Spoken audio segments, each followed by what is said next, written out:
So welcome everybody. Welcome to the presentation. Today we're gonna presenting on my diet and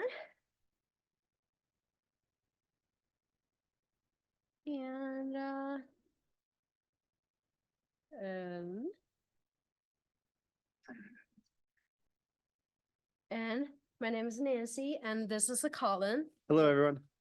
And if you guys have any questions, please reach us by the email on the bottom. So this is a goal of our presentation today. We do have a pre and a post, exactly identical pre and a post service. Please take the time and fill out the survey for us. And here's the QR code for our presentation pre-service. Please take 5 minutes or so. There's totally 7 questions. And if you have any questions, please raise your hands and we'll become over for help. Are you able to get it? Try harder. I know mine was picking up when Chris was presenting. It would just go to Chris's face. It was very strange. So hopefully that's not happening. It's gonna go to my faces. Just take your time, no rushes. If you don't know, there's no right or answer. We're not grading on this. So if you don't answer, make a best guesses.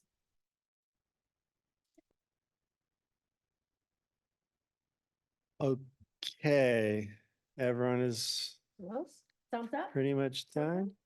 There you go. Okay. Okay, thank you. Okay, so what is the MIND diet?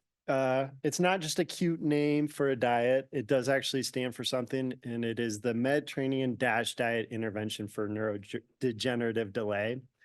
And if you're familiar with the Mediterranean diet, it's going to be very similar to that in the food groups that it promotes and that it encourages you to eat.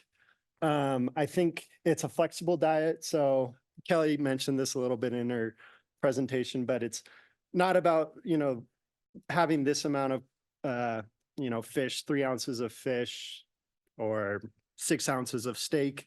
It's more just talking about food groups and how often during the week we should eat them. And so in that regard, it's very flexible, but there are a few distinctions between the MIND diet and the Mediterranean diet, which Nancy will get into here in a second. So what it actually include on my diet is the do list right here. So what's a major difference between traditional Mediterranean diet and my diet is increase intake of the berries as well as green leafy vegetables. So the berries we're saying this common say in the supermarket, blueberry, raspberry, blackberries. We want to encourage people intake at least 2 times. So we're shooting above 2 times each week. Also green leaf vegetable and then all other vegetables. Definitely good fat from olive oil, nuts, and fatty fish. Whole grain for the carbs. And beans, legume for the good amount of protein and fiber. And definitely poultry as part of protein as well. And this is a don't list, but it means what means don't. We don't want anything limited what you currently have on your food list. We will just reduce the time of consumption of those lists of food, which is we're common say already. So butter, red meat, fried food. We know we all have the cheat day once in a week, and fried food no more than 1 time a week should be fit that your guilty pleasure. And we just encourage people or reduce consumption of the sweet and the pastry no more than 4 times a week. If you eat sweets 1 time per day, you can eat it 4 days, which is you can do the 3 days without eating sweets. And we all know drinking wine is a big part of both the Mediterranean diet and my diet. However, recent scientific evidence showing because everybody has different size, gender, so the common recommendations of size of the wine are not included our presentation today. So for people who are more visual learner, pictures, here's a picture, what just summarize what I just talked about previous two slides. Take 5 seconds to look over. So that's 3 seconds there. 1, 2, and we go to next. Thank you, Nancy. So adherence is a really important part of any diet. And I think the Mind Diet's scoring system helps not only on like an individual level, but also from a cohort research perspective. So the 14 food groups that Nancy just listed, you get a score from 0 to 15. So each category is worth 1 point, whether you followed that throughout the week. So if you ate 3 grains per day for a whole week, you get 1 point there. And 15 is the most adherence and 0 is the least adherence. And I think this is really important. So from the cohort perspective, it allows researchers to look back at previous cohorts, assign the Mind Diet, and then determine kind of, we'll be able to see what corresponds to a greater adherence to the Mind Diet. And then on a personal level, it's really important that we self-monitor when we're trying to change food patterns. Typically, you see this in weight studies where self-monitoring is shown to be a very effective way to increase weight loss, but it also works for new dietary patterns. So if you're trying to introduce a new food group or basically just change something a little bit about your diet, writing it down is an act that will help you succeed in that. Yeah.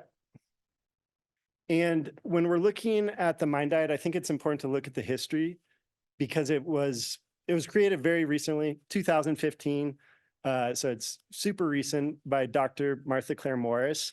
And basically what they saw was that the DASH diet and the Mediterranean diet showed promise in combating neurodegeneration, improving cognition. And then there were also these mechanistic things that were happening in the brain because of the vitamins and the minerals that were,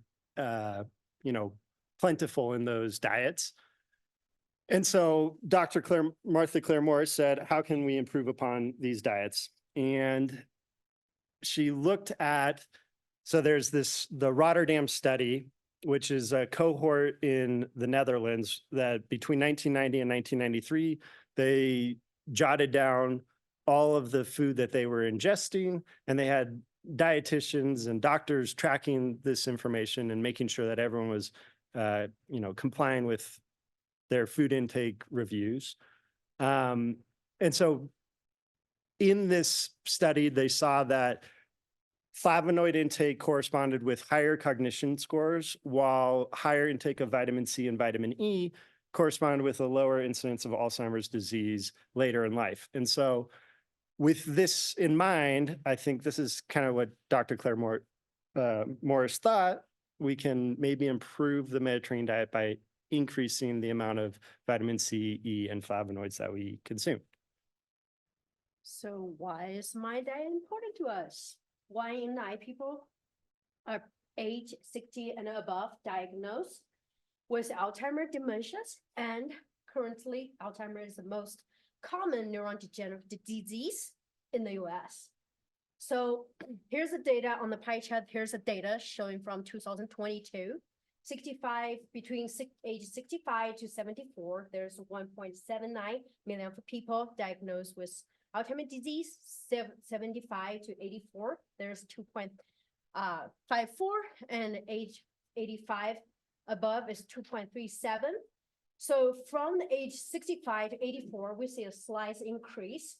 So, and it is evidence showed aging is one of the risk factor leading to developing Alzheimer's disease. And then there's also, we say, okay, here's a slight decrease from 84 above, little decrease. Why is that happen? Should it be increased? So because we have to take consideration of not everybody live above 85. So that's, I think, is the why is a slight decrease. And also data from 2022, more than 7 million of people in the US alone currently diagnosed with a neurodegenerative disease, and the prevalence rate continue to rise. So there is ongoing things, and 7 million number might not seem big right now for you, but this neurodegenerative disease included in this number are not include mild cognitive impairment, so mild to medium symptoms, they not include this number. So it's actually number is higher than 7 millions. So common feature, also, when we're talking about neurodegenerative diseases, we're talking mostly about Alzheimer's disease, ALS, and Parkinson's disease. And common in the brains of people with these diseases, there are 4 things in common.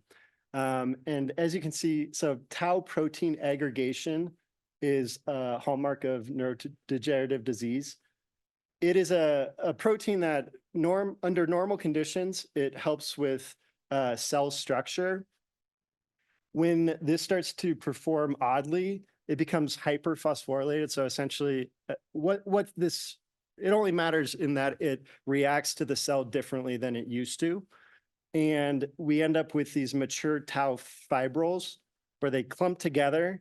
And eventually this can lead to neuron cell death or neuronal death, or just kind of misfirings or miscommunications between those neurons.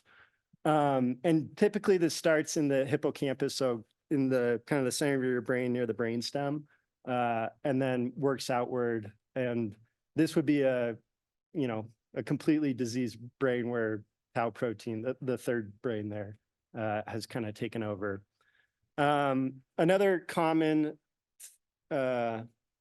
thing we see in a diseased brain is beta amyloid plaque. Again, this is another protein that, when it's functioning properly, is just a part of our cell membrane.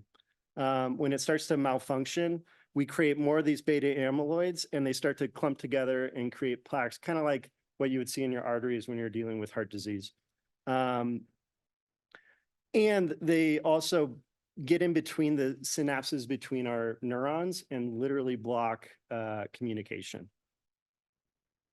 A couple of other things that we commonly see in neurodegenerative diseased brains is oxidative stress and inflammation. And this isn't too surprising. The brain is really metabolically demanding. And as a result, it has a lot of oxidative stress and inflammation. And interestingly enough, the brain appears to be lacking some of those enzymes that deal with ROS that the rest of our body has, because they can't cross the blood-brain barrier, which means that we need to rely on antioxidant found in our nutrients and found in dark leafy greens that provide those vitamin E and vitamin C to help our brain. So when all those happens in the brain, what do? Of course, we're thinking, go to the hospital, say, doctor, medicines. So what's actually current treatment right now? So unfortunately, there's the medicine has been proving it's difficult to treating neurodegenerative disease. It's untreatable currently. And the people are reported experience more severe side effect than the benefit. And the current drug, the medicine mainly are targeting or slow the progress of neurodegenerative disease, mainly due to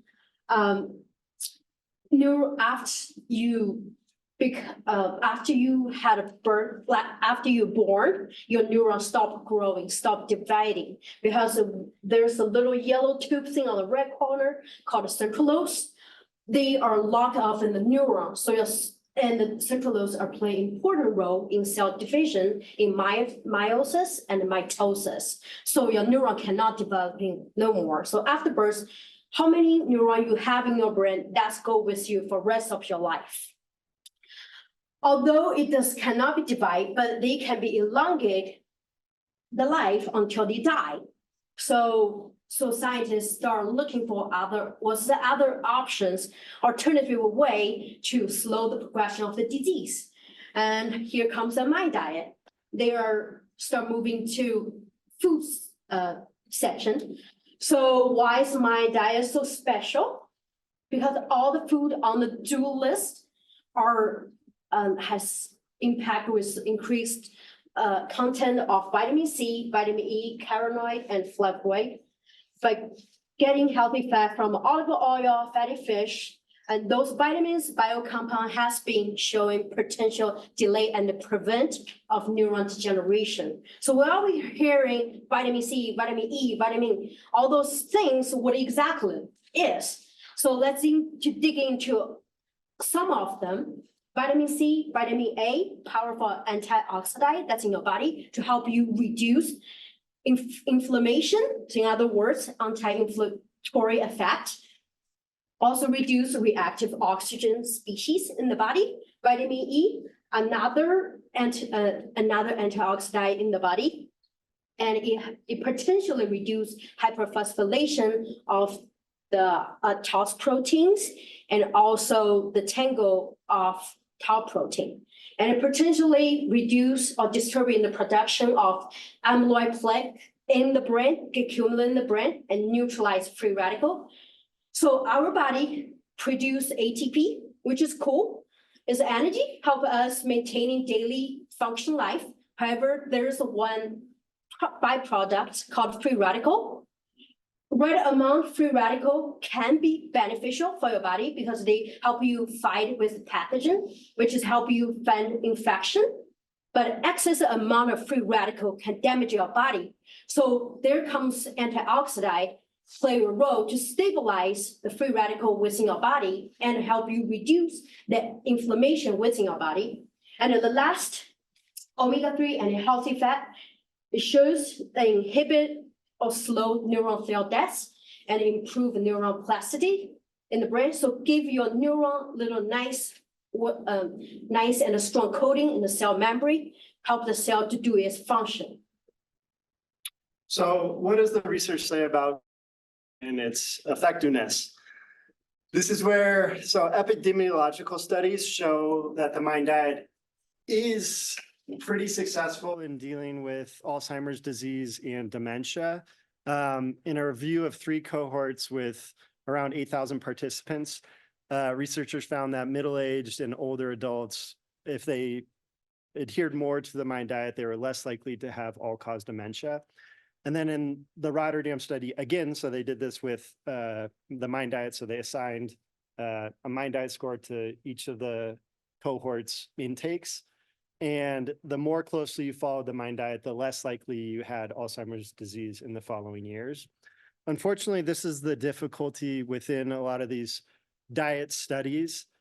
The only really two-sided randomized controlled study available was done by Harvard, and it had 604 participants split into a control and a MIND diet group. They both had slight caloric reductions. And the good news is that after 3 years, both of them showed cognitive improvement. The bad news is that there was no difference between the control and the intervention group. And some people say it was because there were RDNs on both sides, really making a difference for everyone. So hopefully that's something we can do later in our careers. But the science is still kind of inconclusive about the effectiveness of the MIND diet, I would say. Hey, so why should we care about right now? We're not 65, as we have mentioned before. So it is believed that believed the first symptoms of Alzheimer's disease can appear 20 years after initial brain changes. So brain changes is talking about tangled up tau protein in the brain and amyloid plaque in your brain as well. So make diet choice early on in life is an important consideration. Also, Alzheimer's is chronic progressive disease. You're not going to diagnose with Alzheimer's one day when you wake up, you have Alzheimer's. It's kind of progressive process until you actually be at that stage. So make early on intervention help you slow the progression of your neuron degeneration. And there's also other potential positive effect of adopting the MIND diet. For example, lower the chance of insomnia and increase of sleeping quality in the night. So as a future dietitian, one of our job is creating sample menu for our clients. So we designed this sample menu throughout the week for you guys to look at. We still include something on the don't list. We did not take anything off. Still is pretty much same, but we just emphasize the increased intake of something at the do list. And there's can show lots of flexibility, can be go to different diet direction. It can be go to vegetarian and vegan option. And that's in the green sample or the vegetarian options. And for the people who were students, we always busy. For people who don't have the time to cooking the budgets for buying food, we have other alternative option of mind diet friendly food on the go. So we created those smoothie recipe, and I do have the copy with me today. So if you want some, I can give you one to take home. All the recipe and alternative is on the bottom. You can however modify it as you want. And we want to end our today presentation with 4 tips. So first, look after your heart. Research has shown that heart disease has positive association with neurological disease as we're getting older. Second, your brain always working. So we want the brain take break as needed. So too sleeping can causing cognitive decline as we're getting older. So good quality of sleep. Third, we want healthy lifestyle. Exercise regularly or daily movement help the brain form a neural connection. You would say how that happens. So when working, neuron in the brain, just kind of a group of friends, and they're connecting each other just like we're connecting our friends. So how they actually connecting, make a phone call, and the daily movement is like the phone call. If you a long time you don't call your friend, you lost that connection. So you want to make the daily movement stimulate that neurons working together, so preventing the decline within the time. And the most important, healthy eating, the brain needs food. They need a variety of vitamins, minerals, and fatty acids protecting the brain against inflammation and other potentially disease state. So If you want to take out your phones now and complete the post survey, it should be the exact same. So if it's not, it's gonna be. let us know. It's gonna be. Nancy's confident. She knows. Don't getting close to the You could hear that. So it looks like we have a question in the chat. Oh, it's all right. I'm gonna join. Oh, let me read out. Great job, you all. Can the mind diet also help lower the high cortisol?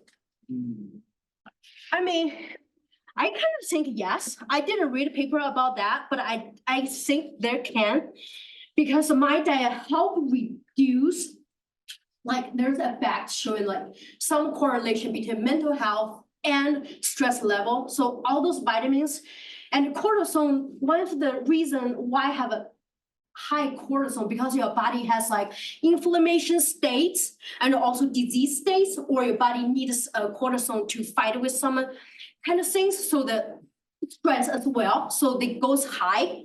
And what they do is vitamin C have on vitamin C, A, E, all the things we talk about on the do list does have some effect, reduce, like help you fight those inflammation factor or effect. So I would say not directly lower the cortisol, but there's some way indirectly lower your cortisol level.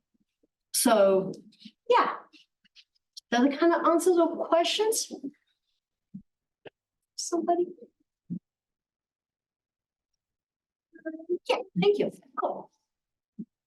I got a follow-up or another question. So there's a lot of things becoming popular, like on Netflix and the Blue Zones and the books and podcasts, and it's talking about things like the mind diet, but it's also saying, well, yes, it's good, but there's so much more within the daily activity, like so much physical activity that they did in these Blue Zones. Kind of like the red wine thing. It's like, well, they did, but look at their overall, everything that's incorporated in their life. I would say, and we know these diets are great, but in your research, have you seen anything, or in the public, is there anything detracting from these diets saying, because we know they're healthy and all the benefits of them, is there anything detracting from the research saying, well, it's really a whole lifestyle factor? Does that take away from the diet, or is the mind diet and Mediterranean still being promoted well, like with what you've seen with this? Well, I think I guess I'm a little bit confused by your question, because I think there is a connection between like what we're eating and our lifestyles, right? Like, you know, if you're following the Mind diet. I would say like in your research about this too, like the general public or websites or places that you've gone, have they kind of pulled away from the diet, like not pulled away, but just kind of saying, well, it's really so much more than that, or has that advice gotten around, or is it still focused because Mediterranean has just been such the hot? I mean, I think when you're looking at the results of studies, like you can see sometimes in their conclusions that researchers are talking about that, right? They're not like, I mean, I think they all understand the difficulties in showing that just a diet alone can impact, you know, whether you have Alzheimer's disease. And you see that in the, you know, the randomized controlled study where they don't find an impact. You know, there's no difference between the two groups. And so I guess I would say I think it's obvious that, of course, you know, the rest of your lifestyle and you know, consumption is more than just what you eat. It's whether you're watching TV all day or, you know, looking at your phone all day. That's all part of something that's like going into your body. I mean, I know that's a little bit metaphysical, but that would be my response. So it's kind of like people are thinking lifestyle factors kind of could be a confounder within the diet. That's kind of you saying, refers that way? Yeah, I'm just kind of thinking Okay. like throughout the media, people like to take stuff to the extreme, like the red wine is a perfect example where they say, oh, it's good for you, let's drink as much. And What media you're referring to? or like, you know, social media and the non-dietitian advice out there. There's a lot of that out there that like to take one piece of it and make it extreme, but since you guys researched the topic, it sounds like the advice and the research is going around this holistic approach to just beyond Mediterranean or mind. Yeah, I mean, I think it, like in every conclusion of every paper, it's always like, you know, they hedge a little bit. They're like, lifestyle choices are important, right? I mean, they have to be. Follow up on Collins, I think he made a great point. I think just like the disease, we have a variety of risk factor cause one disease. I think so does diet, is incorporate other lifestyle diet to incorporate to help you fix the disease state. So I think that's why we have the 4 tips, not just a diet alone, but all of it together could more even better outcome for personal. So it's like better outcome you can do alone. So for example, a person just doing the diet alone, they can be better shape than person who choose the poor nutrition diet plan. So the people who are doing a little bit my diet, it could be at a better place than the person who does not. And if you incorporate more lifestyle, exercising, you watch how you eat, what you do, keep your mental health active, and you could be beyond the second person who only did my diet alone. So I think that's just a level of the rate you're going. You can be level 1 to level 3. So it depends on which level you want to be at and decide which lifestyle you want to be, like how you're going to be aging, healthy aging, slow aging. There's kind of like, yeah. But I also don't think lifestyle, like, I mean, it's hard to differentiate between Mediterranean diet, like, because that's a part of their culture, right? So like, it's literally how they were living. And so it's hard to like differentiate between, I guess, someone adopting the Mediterranean diet and, you know, I don't know. I guess I'm still a little bit confused by your question. Oh, no, you answered it. Okay. I was just saying like within your specific research with this topic, it sounds like you've seen that approach. Yeah. Well, which is good to see, yeah. Any other questions? I was curious, the study that you cited from Harvard with the, you know, the control. Yeah. What was the control diet that they compared the Mind diet to? Just a lower calorie diet. And then, well, they were eating, I can't remember exactly, but they weren't like eating whatever they wanted. But I don't remember. I think they actually ate their usual diet with just a reduction in calories. And then they were also being, but they were also talking with a RDN, like once every 2 weeks. And so they probably had some feedback there where they might have changed their habits.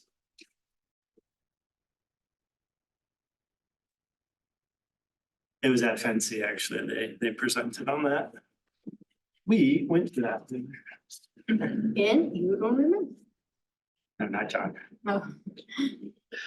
Irvin. Yeah, any evidence that this diet enhances sports performance or anything like that? Did you run across that at all?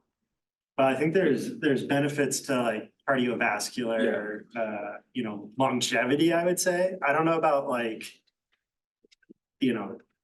maximal athletic output or anything like that. I mean, generally, I think athletes keep their diets pretty clean, so it wouldn't hurt, I don't think, but I didn't read anything about it. Very well. 5 Great. seconds. 4, No, I think it's 3? over. 2, let's go. All right. But I do have the, we have to do the.